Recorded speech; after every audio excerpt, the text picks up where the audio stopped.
Hello gamers! I know it's been a while, but here I am with a YouTube video for you today. I decided to make this a little bit later than most people did because I was waiting for Common Test 2 to see what maybe the final changes if there's no Common Test 3. This will be a multiple part series on the patch 1.20.1, which caused a lot of controversy within the World of Tanks community. Then the first part is about, of course, WoT Plus. We're gonna go over it and then talk about the things as they are. However, I will warn you already, if this is the ultimate bash wargaming video that you were looking for, it will not be it. My opinions may be slightly more balanced than other people. If that is a bad thing, I don't know. We'll see in the comment section down below. These are my opinions. You may not agree with those or completely think that I am an idiot, a wargaming shill for that matter, and that's alright. It is just my opinion. You don't have to agree with it, but do let me know what you think of the video down below in the comment section. First up, the cost, €8.10 per month. This can be value for you, this cannot be value for you. It really depends on your situation, if you're active in the game, how much you play, if you want to spend, if you don't want to spend, or you don't have the possibility to spend. For me, the price point for everything that they're offering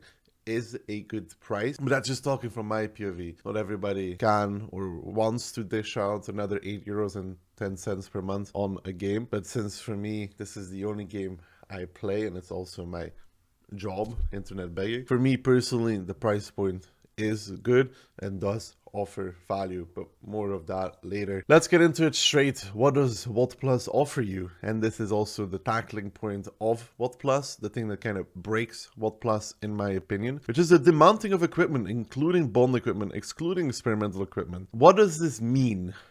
In reality, this is the availability of bond equipment on any tank, where before this it would be pretty rare to meet someone with full bond. It would be pretty common now. The thing is that makes this kind of weird is that before people would grind bounty equipment, grind battle passes to get yourself the bounty equipment you could move for 10 gold, which is only 1% less powerful. So bounty and bond, they were pretty close to one another, and mainly because it was rare to demount bond equipment, this was fine, because it was indeed or is pretty rare to meet somebody with full bond equipment, because most people put it either on their competitive tanks or their favorite tanks and don't really tend to move it because of the hefty cost of 200 bonds. From my perspective, this is a bit different because I do play the game a lot, so I do grind out quite a bit of bonds, even though it's very slowly since Wargaming changed it. I am able to put it on every tank that I want to put it on, so I'm looking here from the perspective of the regular player that doesn't spend 8 hours a day like I do in World of Tanks. They're now going to be meeting far more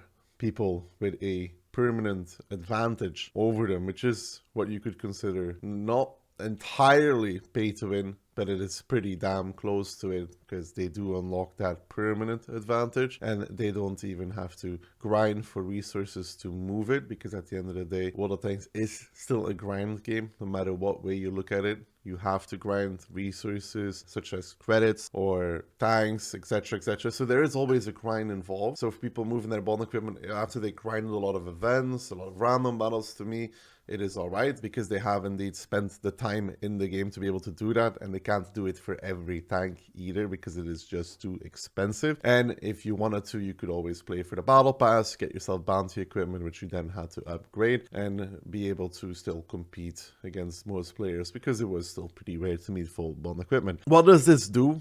I mean, that 1%, it is more noticeable or more powerful tanks that are already strong. You put full bond equipment on a bad tank, it is not really going to make a difference. You know, you put your full bond equipment on the AMX CDC, and it's not really going to do as much as it would do on a T95 Chieftain, for example. I think we can all agree upon that point, which again is making the difference between average tanks and strong tank even bigger. But then not just for a rare instance, but for all instances where somebody has WoT Plus, they'll have this available on all of their tanks, where before they would have to grind quite a long time to be able to get this on those tanks and then not be able to move it. What does this also do? Or what is the biggest issue with this part for me is that it's behind a paywall. Before, like I said again, World of Tanks is a grind. There will always be a grind involved. You can pay to make this faster, more comfortable, which is pay to progress, pay to be more comfortable. But this is, like I said, pretty close to pay to win because it's locked always behind a paywall. The only way for somebody to really compete with somebody that has WoT Plus in that regard is by spending a ridiculous amount of time to grind bonds. Now, if bonds wasn't so hard to grind, it wouldn't be so much of an issue. However, I think we can all agree that collecting bonds, one, to buy equipment, and two, to move equipment is a task that takes an extremely long amount of time and puts in a lot of work for the user to be able to do that. And even if you do, I cannot afford to do this for every tank. I cannot move my bond equipment to every tank I want to play, especially not if I play 10 different tanks during a session. What does this also do? Every tank that becomes more powerful becomes better at killing its opponent. It was pretty rare in the past to meet someone with full bond, and it was even rarer to meet maybe like 5 people a team that have this on their tanks as well. To continue on this point, it will, or it can, increase the speedrun games even more. The 5 minutes to 4 minute battles that we have in WoT tanks, more DPM, a higher performing tank, hitting more shots, etc. You know, it all adds towards it. On the second point in this regard, it also adds on inter-tier balance, and what I mean with this is the difference between a tier 7 and a tier 9 is already big, and it just keeps on getting bigger with the availability of bond equipment to those players at tier 9. It kind of makes the matchups harder, because if you put your full bond equipment on a tier 7 and you're facing a tier 9, it doesn't really make a big difference. Like, it doesn't help you win, but for the tier 9 it just makes you even more comfortable on beating on that tier 7. That is an inherent issue with +2 to -2, but it does increase this gap ever so more for the paying user, which is why I think many of us think that this part is a bit pay to win, because it indeed removes this possibility where you could do it if you grinded your ass off into always having this advantage. Inflation of auction prices. As many of you know, Wargaming runs about 2 campaigns a year, whether it be in the winter and summer respectively. After this campaign, if you did not unlock a tank through the rankings, you can craft yourself an auction license to which you can bid on one of those tanks and try to win it. Now, if WoT Plus comes into the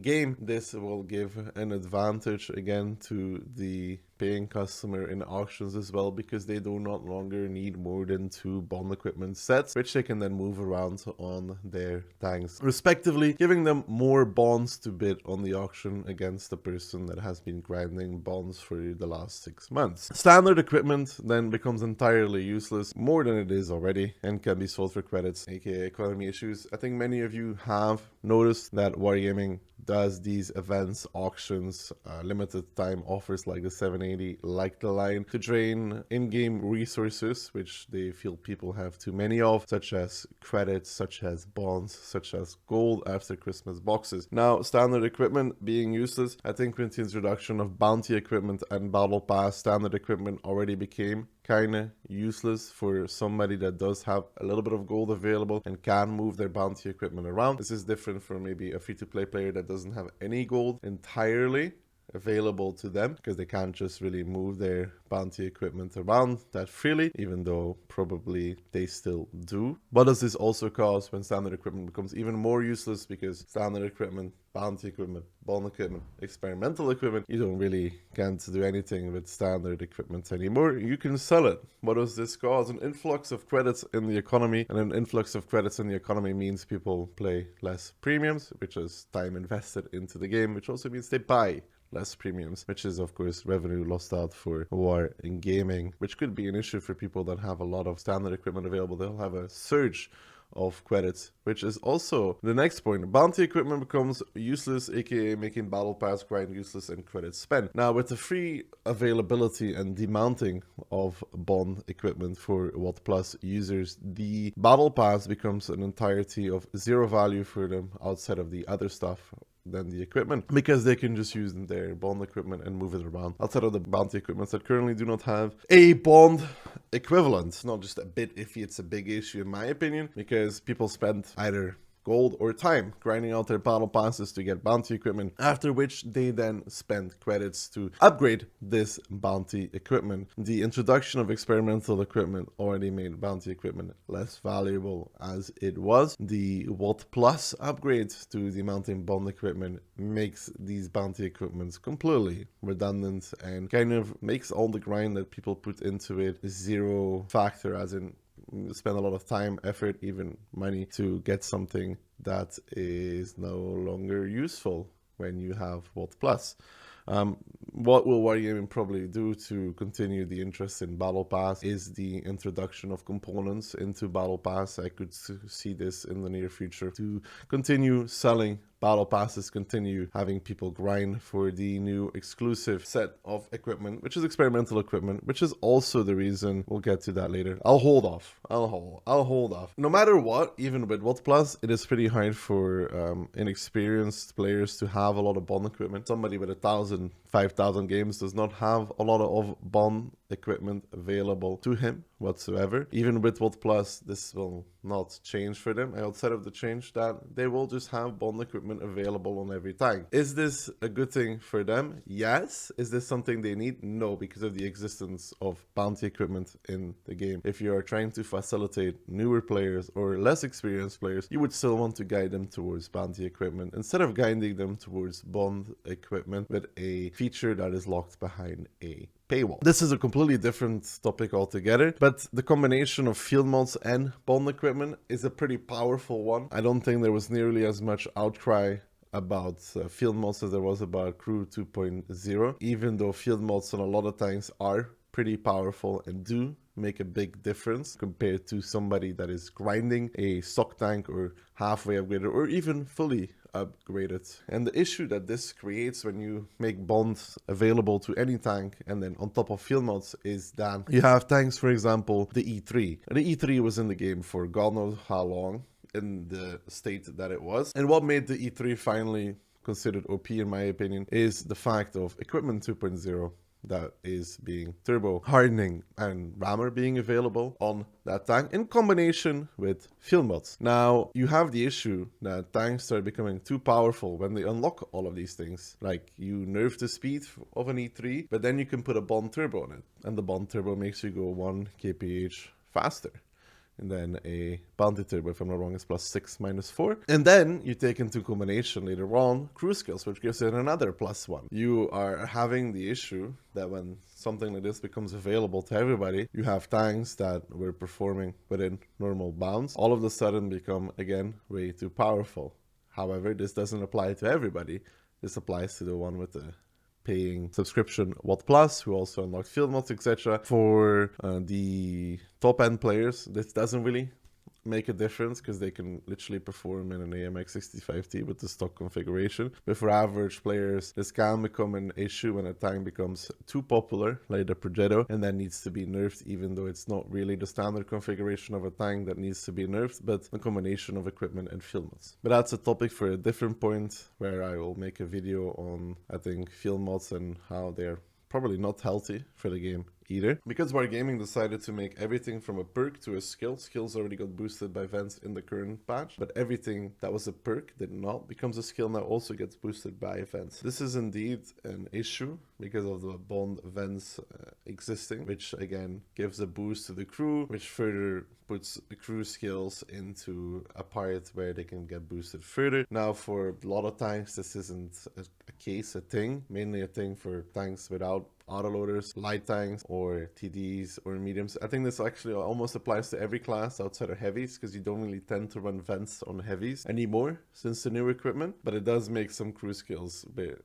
iffy. Anyways, what also does the introduction of free bond demand cause? Experimental equipment becomes the new bond equipment, getting people to grind for it, stay with the meta, all in a three-month period instead of gradually. This is one of my, also, I am not happy with the way that was handled. Experimental equipment got introduced, got a lot of negative feedback, got shelved, then got introduced anyways after a month. And now when you look in the grand scheme of things, why did they want experimental equipment in the game so fast? Well, they probably already had plans for WoT Plus ready. They already had the idea of we're going to make bond equipment demountable. But what do we need? I said, well, thanks is a grind game. We need a grind. What will people no longer grind when we introduce this? Bonds. How do we fix that? By making another equipment set that people will want to grind to stay on top of their game and competitive. It does feel like all these changes are pushed into the game into a absurdly high pace instead of gradually introducing it step by step and seeing the effects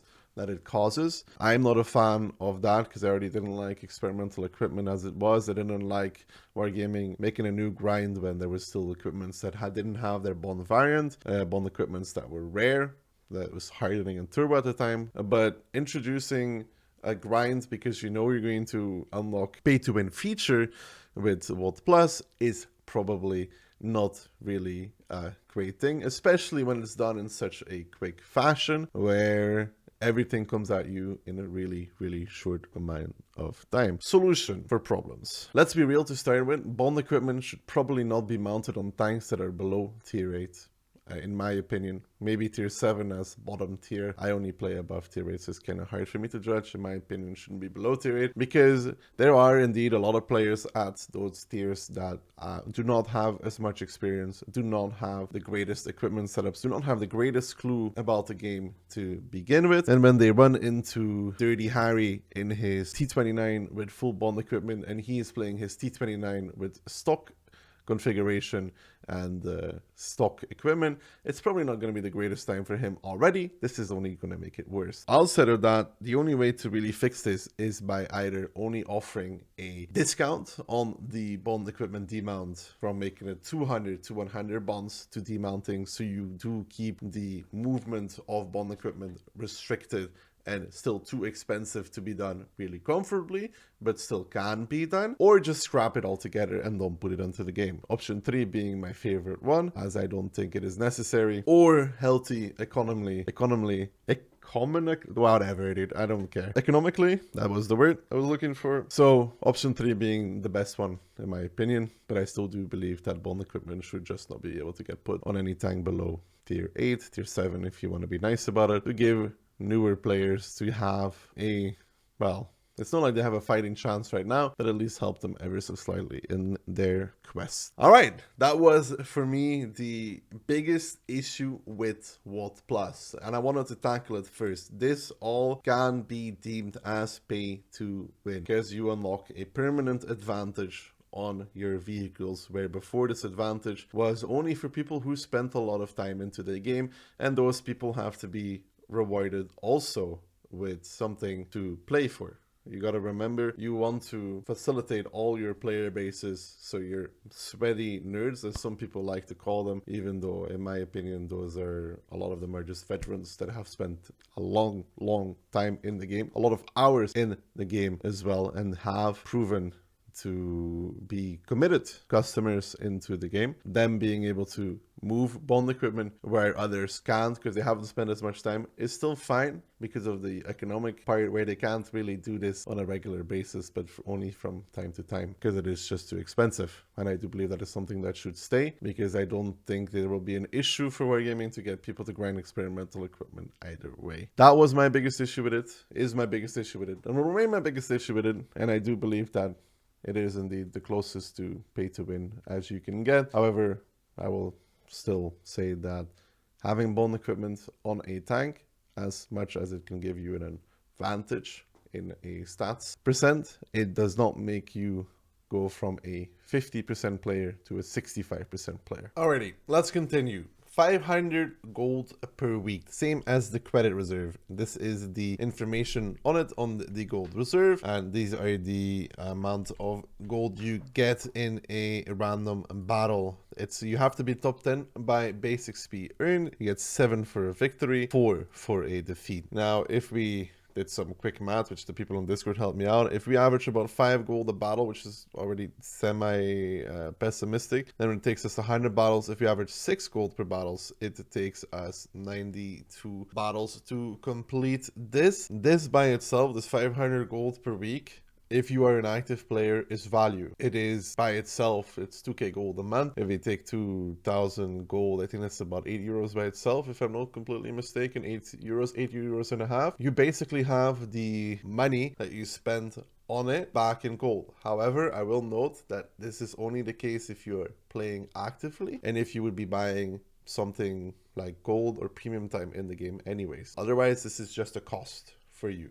Like, value is only something, like for me, I use a lot of gold because I use a lot of accounts that I get new tanks on that I don't like playing stock, so I convert gold into free experience to unlock the modules. Then for me it would be value because I no longer have to spend on gold, but in return I will need to spend it on WoT Plus instead. So value is a term that you can only like really put in your situation if you need it or not. If you don't need gold whatsoever, then it just has zero value to you. Of course, it all depends on your situation. But for me, I like this. I do play very active, and I will agree that 92 battles or even 100 battles per week is quite a lot. I think I play about 1,000 to 1,500 battles a month. So for somebody that isn't a sweaty, no-life, try-hard nerd like myself, this can still be a lot of battles. That's why you should only get WoT Plus anyways if you are an active player. It doesn't really have much sense to do this if you are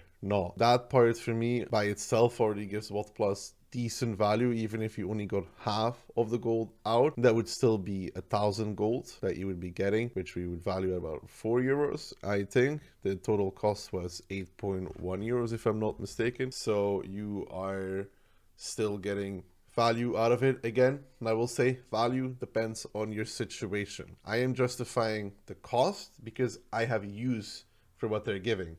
Value. If you have no use for it, then it has no value to you, right? I think we can all agree upon that. And I am still speaking from my perspective and trying to imagine the perspective of an average person. I don't think that everybody will be playing the required amount of battles to get this. So it really depends on your situation and how much you play. But if you're a very active player, then I do believe that this will be good for you, because you can also, of course, buy premium time with this gold. This will lead to an inflation in prices for auction and events, although marginally. I do believe that it can push up auctions for gold, for example, because of this new influx of gold into the economy. However, I don't believe that it will be a huge increase, but it will lead to some increase. Of course, I'm not an economy major, as I don't have a degree, so I'm just some dumbass talking on YouTube and Twitch, so I can only speculate to how much that would be. Like I said, I believe it will be an increase. I don't believe that it will be,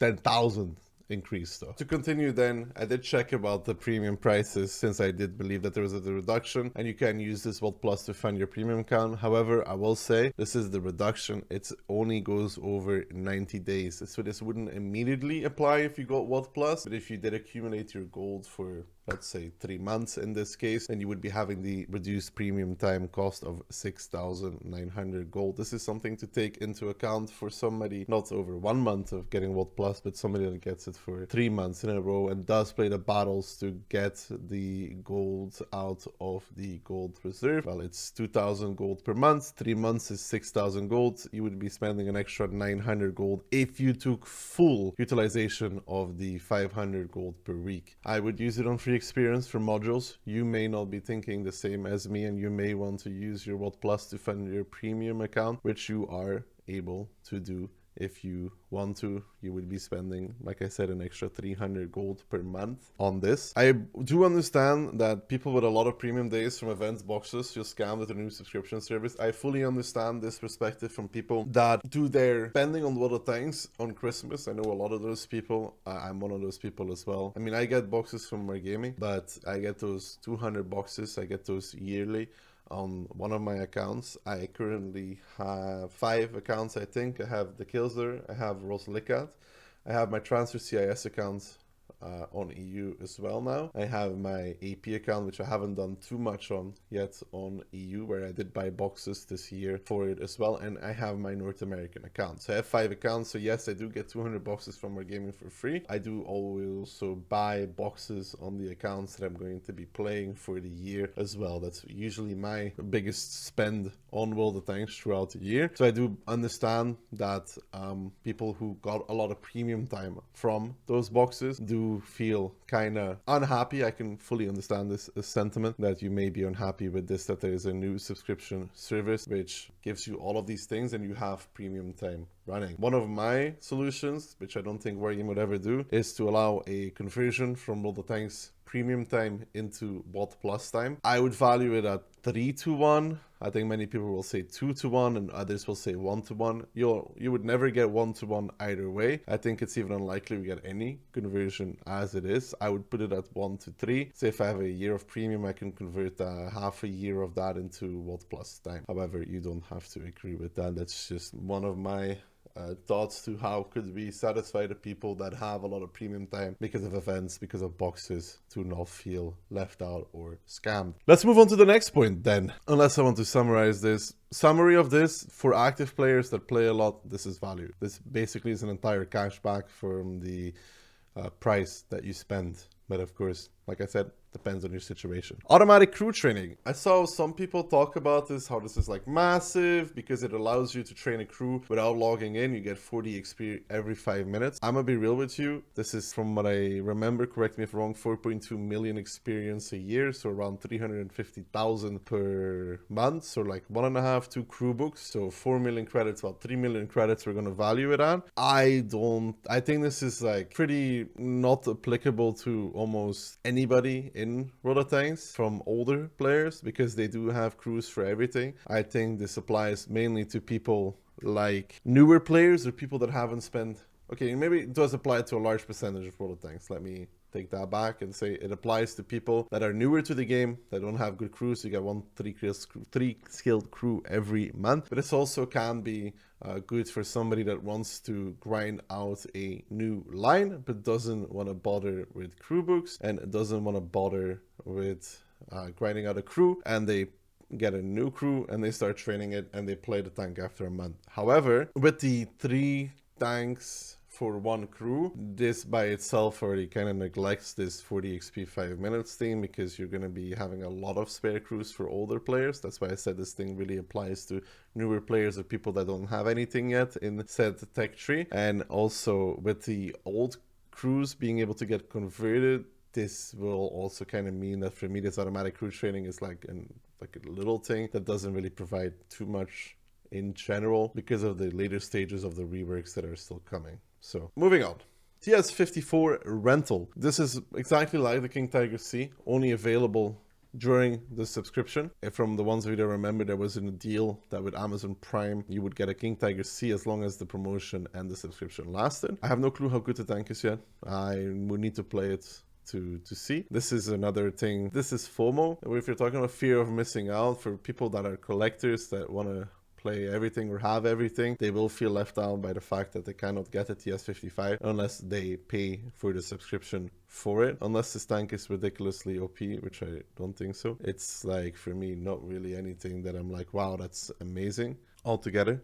It's like, okay, it's nice, but it's not really the selling point to me. The thing is that all American crews work on this tank. It doesn't matter whether they're trained for a tank destroyer or a RT or whatever, as long as their qualifications match. What is 2 things for this you can do with this? You can either put your super best crew on this with 8 skills. However, doing that on a crew trainer doesn't really make too much sense. You would use one of your lesser crews anyways. But what this is a good crew trainer for the United States of America tanks. In my opinion, I'm going to say it straight, this is something that every premium should have anyways. This thing where you can put any crew on it, where you shouldn't be limited to having to put the crew of the same class on it. I think this is, like, in general, just a good thing for a crew trainer. You can say that it's negative because it's behind a paywall, but specifically speaking about this one, it is a nice thing for people that do get it, that they are able to put whatever crew they want on it, of course. Then for me, one of the main selling points is the extra excluded map. The extra excluded map is a big deal. Who is this really good for? Good for light players, which already struggle. I think many of you will agree that playing lights in WoT Tanks is a very hard thing. I do also believe that it's a very hard thing, with 1 MM being an issue, with, let's say, 3 lights a game, 4 lights a game, 5 lights a game, more rare, but 3-2 is pretty common, especially on maps that really only facilitate 1, maybe 2 lights. A lot of maps where anything past 1 or 2 is really too much. It doesn't really help the gameplay whatsoever because there's no room for the extra light to play. Good for RD players as well, and good for TD players. It's good for every class. It's good for medium players as well. It's good for every class outside of heavies. I believe that heavies are able to play on basically every map, and that with Wargaming's recent philosophy, heavy tanks are also the one that is favored on almost every map, and maps are mainly being balanced or being made with heavies being the main bulk of force in mine. But yeah, for RD players, you know, excluding another city map is great for them. They can now remove Ensk, Himmels, and Paris, for example, or Rurenburg, whatever they want. Same for TD players, you can remove maps where you are not really useful on. Mines, for example. I mean, it kind of goes for heavies as well, but and others that are not good. Ensk for TD players, also not great, at least for sniping TDs. So in general, that is a pay to be more comfortable. I don't think that is pay to win, because it doesn't directly result into you winning more. Outside of maybe for RD players, you could say it's pay to win for RD players, because I would assume that RD wins more on maps that are in city, but whatever. For lights, it's just a really nice thing to have, because, you know, get to play more better maps. This is indeed also an issue with Wargaming's map design, which is, you know, you create the problem and you sell the solution, both coming from the same company, is kind of funny. But I do also believe that no matter how well balanced maps are, like for example for me, Himmels is a pretty balanced map from both sides, but there's a lot of players that don't like playing Himmels because they play lightly armored TDs, they play RDs, they play mediums, not that great for Himmels. So like that's a matter of perspective. The extra map ban is a main selling point for this. I'm glad it's only 1 and not 2 extra, for example, because that would be a lot. I can live with this extra map ban personally. I don't consider that pay to win. I consider that pay to be more comfortable, because whether I play my light on Ensk or Himmels or Mali doesn't mean that I'm necessarily going to win the game. Like I can play my light on Mali and face their light and he's better, and I still lose, you know. For heavies, like I said, it doesn't matter. I think only Janki really sucks for heavies. If you exclude that, every map you are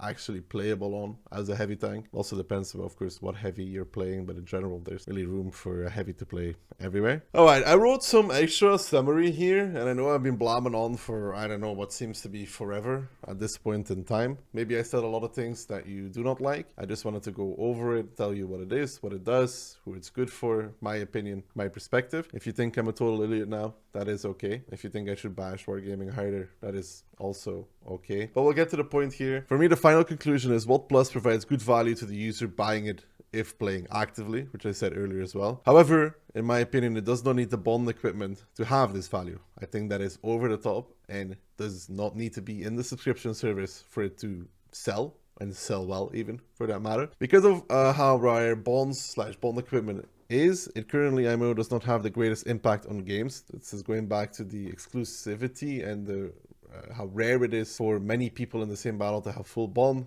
and just because of the economic strain to even move it altogether. When introduced with WoT Plus, it will provide the WoT Plus user with a permanent advantage even versus people that have bounty equipment, grinded battle pass/bought advanced battle pass. In turn, it will be more evident on lower tiers where people neither use bounty/bond, but now will be able to do so freely. The issue is almost entirely with it being behind a paywall, which I said pay to win, can be considered pay to win, and being available to tiers below 8. Like I said, I don't think there should be any world in which lower tiers should have bond equipment to begin with. I don't think the bond equipment should be mountable on tier 7 and below tanks, nor behind a paywall, giving the user a permanent advantage over a non-paying customer. Before, bond equipment was the result of participating in events that's grinding, not because of paid subscription, which is what I said again about the game being a grind at the end of the day, because it still goes, I think, in the MMO category, where grinding is an aspect of it, no matter what way you change or look at it. And people that have a lot of bond equipment, I think I calculated that I have over 200k bonds in bond equipment, which is bonds I grinded over my 10 years career, and I put them on a lot of different tanks, and I don't really tend to move them anymore because it is still yet too expensive, which I think should be what is in the future as well, because it does keep the balance of tanks and the economy of bonds in check. Here comes the part where I think many are going to be like, nah, but anyways. On the other hand, I do understand why Wargaming is making a subscription-based service. The goal of any business is to make money. I do understand the statement many of you may not like.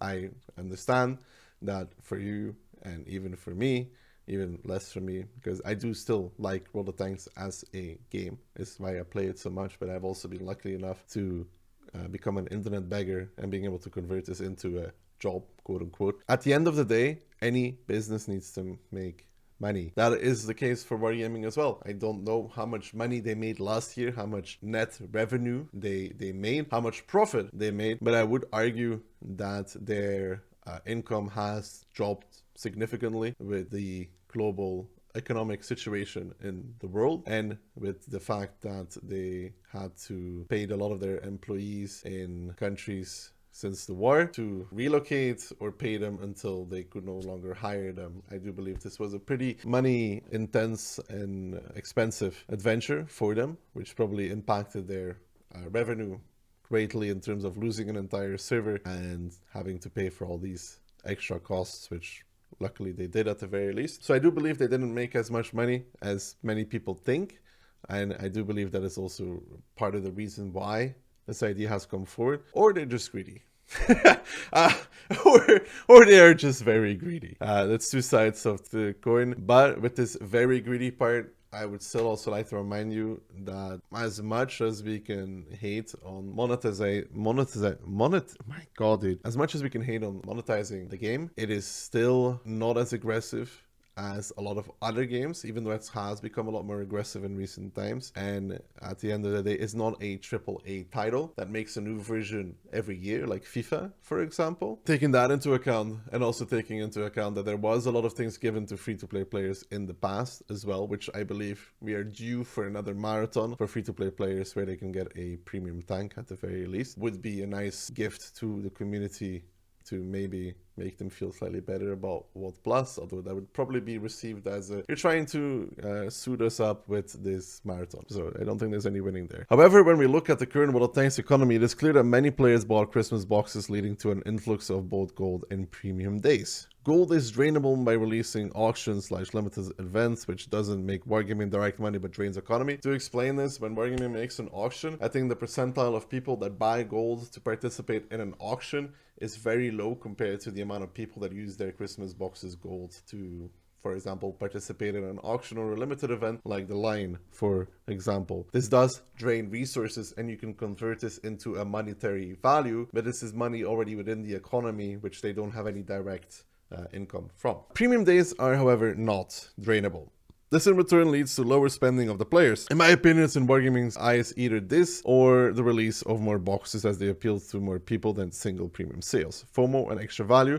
This is correct. We already saw this with Christmas, that FOMO is a pretty big part of loot boxes and that people want the new shiny stuff that they could get out of it. I much rather still prefer a subscription service that generates a constant revenue stream. For Wargaming is yet still more my cup of tea than releasing loot boxes every month with a new tank inside of it. If they did both at the same time, then it is of course not really great, but I understand why they want to do this from a business perspective, because when you have a lot of users with these premium days and you have no way of draining them, because I think for many of you that did buy Christmas boxes are sitting on an extremely high amount of premium time that is probably not going to run out or not running out in the near future, you are now very limited in revenue streams. But that's we're getting really deep into Wargaming's economy now. I don't want to get too far in it.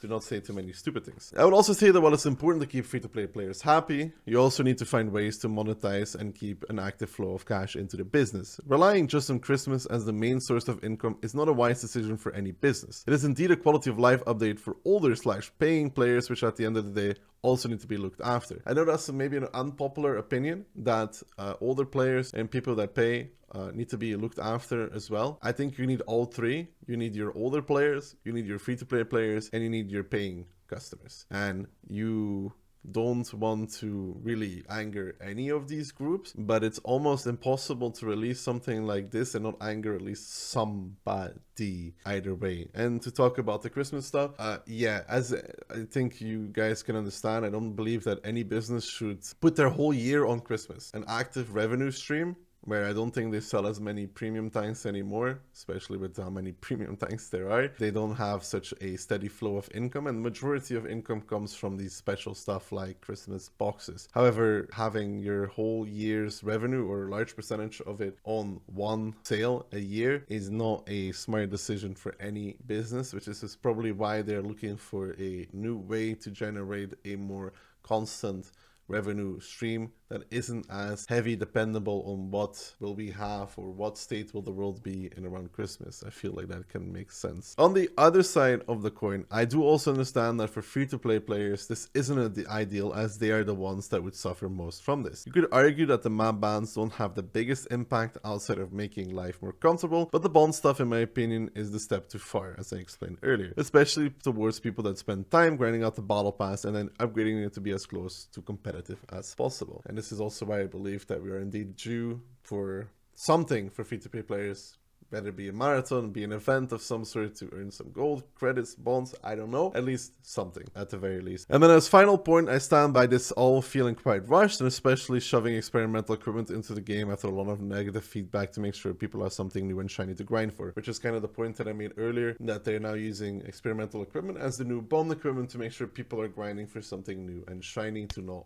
have lose value, for example, on battle pass, or people grinding out the new shiny stuff. It all feels very condensed and in a very short time frame, pushed out a lot of new content without maybe caring too much about the balance of the game and the things that could impact, maybe not on short term, but on a longer period of time. To end this, what seems to be an extremely long video, and if you made it here, congratulations. I hope you enjoyed listening to me blabbling for this long. We don't really make these kind of videos usually. But my final conclusion of this, for me personally, WoT Plus is fine, minus the bond stuff. Remove the bond stuff, and I do believe that you are offering a fair value in terms of price for in-game content in return. You don't have to get it, but if you do get it, it makes your life ever so much more comfortable, but not pay to win without the bond stuff.